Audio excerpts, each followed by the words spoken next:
Hi, it's me again with CorelDRAW Tips and Tricks. Somebody asked me a question on one of my videos, and then they replied they actually figured it out. The question was, how do you change the thickness of a line after you contour it?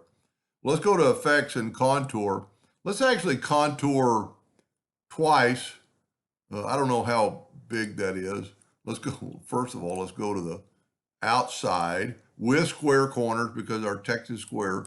Let's go like 0.3 to the outside. Their question was, now those are touching, but it doesn't really matter. The question was, how would you make one of those lines thicker? Well, you've got to go and select everything and go to Arrange and break the contour apart. And a lot of times the two letters are still the same, or the two red lines. You know, if we grab that one and move it down, those two lines are still connected. So you've got to go to Arrange and ungroup them, and now all three lines are differently. So if you wanted to make that line thicker, you could just go to 8 points and you'd have an inside line that's thin. Of course, you wouldn't want to do a hairline unless you're going to cut it. So let's just do that. Let's make we're going to make them engravable. So we're going to make it black. And then we're going to make this line black. And see, it made both lines black, but you don't want to engrave that hairline because it would cut. So you can make it a little bit thicker, and you could do a lot to it. So there you have different thickness line.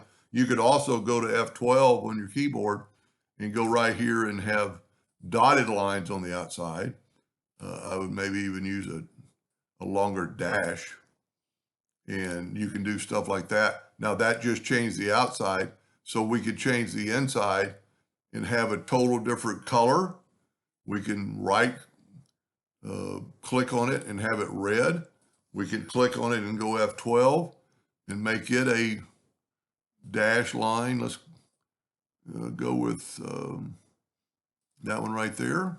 Say okay. Well, it's so thin, whenever you're working in a hairline, the dots are going to be real little. So let's change that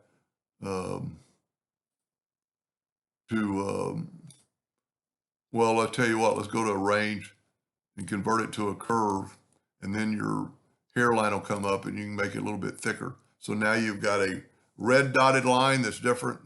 And if you want them the same, you could use the same. Or if you just want them back to solid, you could just put them back to a solid line and have that thickness by going up here and just go back to solid. So there's a lot you can do with that. Hope that helped, and thank you for watching.